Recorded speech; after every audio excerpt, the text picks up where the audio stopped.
Hi everyone, and welcome to our Family and Consumer Science STEAM Night presentation on the science behind the perfect cookie. If you're looking to make the perfect cookie, look no further. We all know that while some people may love a soft cookie, others may prefer a crisper variation. No need to save two recipes to cater to everyone's wishes. Just remember a few of our tips below and make some adjustments. Specific ingredients as well as amounts are all important to consider when constructing the perfect cookie. After all, baking is a science. Like all baking, each ingredient plays a very important role in structure, browning, and flavor. Cakes and cookies are actually very, very similar, but cakes include a lot of liquid where cookies pretty much have no liquids. However, both have a very high content of fat. Butter especially is a key ingredient for most cookies. Not only does it give flavor, but it's the main reason your cookies will spread. Warm butter versus cold butter. Which one should you pick? As the butter warms in the oven, the dough loosens and gradually spreads out over the baking sheet. It's important to mix your butter well to ensure it's evenly mixed throughout the dough. I always prefer a colder dough so that when it does get to that spreadability of melting in your oven, your cookies won't spread out too thin.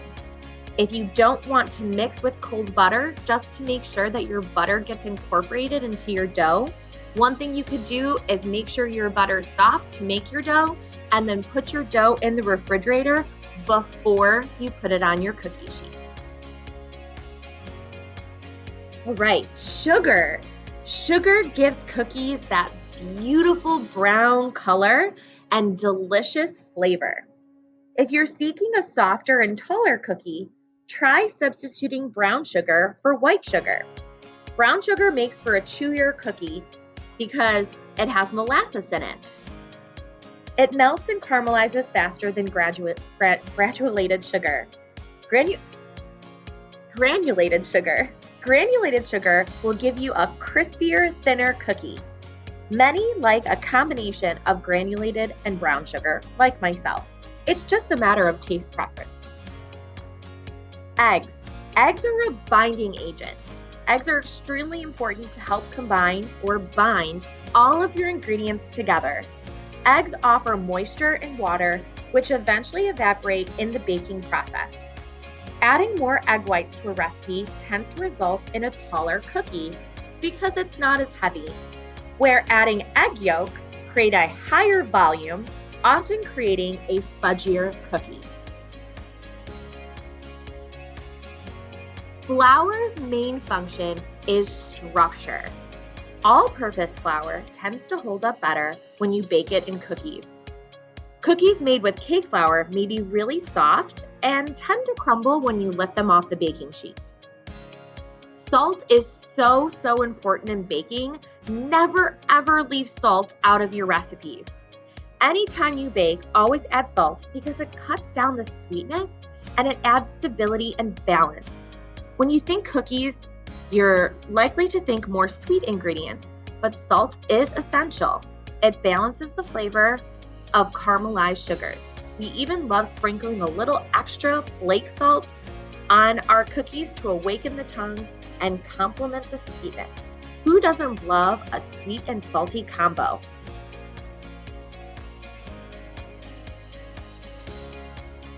As I stated before, baking is a science.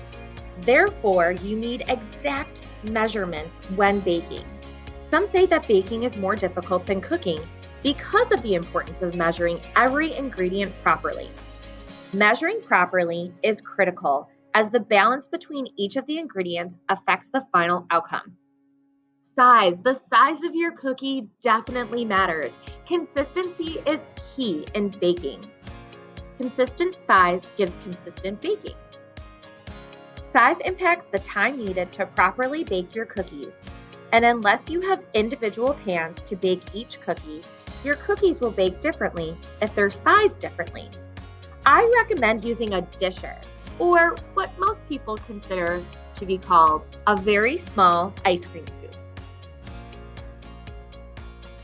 Temperature is also very important. Caramelization, that beautiful browning that we need, happens at 356 degrees Fahrenheit. So if you are aiming for a crispier cookie, but the recipe says 350 degrees, adjust the heat just slightly. Keep your eyes on the speed at which the cookies bake though, so they don't overcook, get too crispy, or burn. Scooping out your cookies. So avoid putting your cookie dough on a very warm or hot cookie sheet. Remember what I said about butter and spreadability. Okay? Warming that butter too soon can definitely affect the spreadability. The dough will start to melt too fast and spread, resulting in a flatter cookie, and this can cause the cookie to burn. Cooling. Once you've removed your cookies from the oven, allow them to cool slightly on the cooking sheet before removing the wired rack. I usually say a minute to 2 minutes, but no more than that, because your cookies will continue to cook and you don't want them to burn on the pan. This cooling will allow for the dough to set a little so they do not fall apart or adjust shape when you pull them off the baking sheet. I also recommend lining your cookie sheet with parchment paper. It's just another trick to ensure proper cooling and easy cleanup. As for storing, if you find your cookies have come out a little overdone or dense, store the cooled cookies in an airtight container with a piece of fresh bread. The bread will offer a little extra moisture and can slightly adjust the texture overnight. Just be sure to throw out the now stale bread before serving your cookies.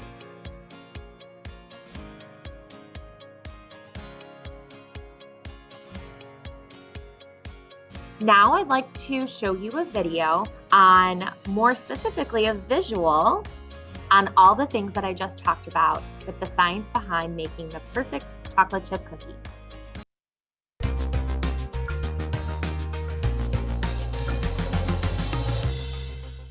Soft and chewy, thin and crisp, or cakey? How do you like your chocolate chip cookie? I've actually received countless questions and comments on the chocolate chip cookie, and I want to show you how to make the perfect chocolate chip cookie for you. And there are two determining factors in the overall texture and look of the cookie. Two special ingredients. For soft and chewy chocolate chip cookies, it's 2 sticks of butter. But if you want it to be thinner, or if you want it to be cakier, you're gonna have to adjust the ratio of the recipe. For a thin and crisp cookie, it's 2.5 sticks, and for a cakey cookie, it's 1 3/4 sticks.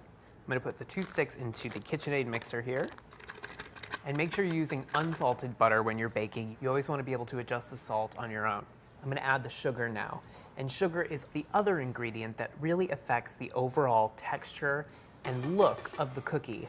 So I'm making soft and chewy cookies here, and that is 1 cup of brown sugar and 1/2 cup of granulated sugar. The greater quantity of brown sugar adds chewiness to the cookie because it has molasses in it. For something that's a thin and crisp cookie, you want a higher ratio of granulated sugar. So we have 1 1/4 cup of granulated sugar here to 3/4 cup of light brown sugar.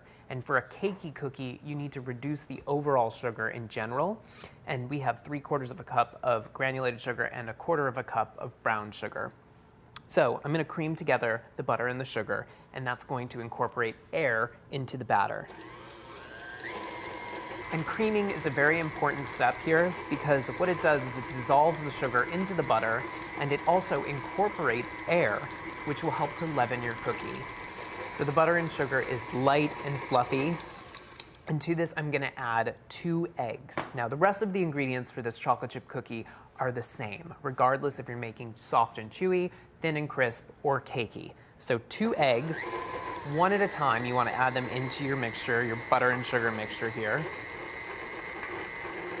2 teaspoons of the best quality vanilla extract, and I'm gonna eyeball it here. And now I'm gonna add the dry ingredients. 2 1/4 cups of all-purpose flour, 1/2 teaspoon of baking soda. And baking soda is what helps cookies, cakes, pancakes spread. Baking powder puffs. So think of it that way. Soda spreads, powder puffs. So that's a half teaspoon and 1 teaspoon of coarse salt, using kosher salt here. And whisk that together. And you really want to make sure you take your time here and whisk the ingredients together. You don't want any pockets of leavener in your flour mixture. Make sure it's evenly distributed. And then this goes into your mixer, and I like to just dump it in all at once. So mix on slow speed until it's just combined. Add 2 cups of the best quality semi-sweet chocolate, and just mix this until it's just incorporated. Don't go any further than that, otherwise you're gonna toughen your cookie. You're gonna develop gluten that's in the flour, and you're gonna end up with a tough cookie. So now for scooping and baking, about a tablespoon of cookie dough batter, 2 inches apart on a parchment-lined baking sheet, and I like to use these ice cream scoops for perfectly portioning out cookies. You get really nice rounded sides.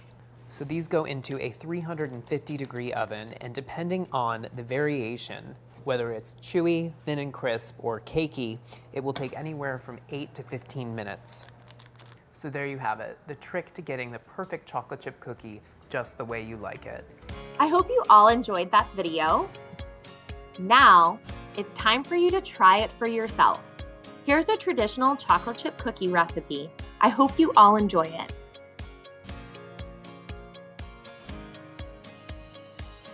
Thank you so much. We hope you enjoyed our presentation. With the holidays right around the corner and these tips in hand, you are ready to make your perfect cookie.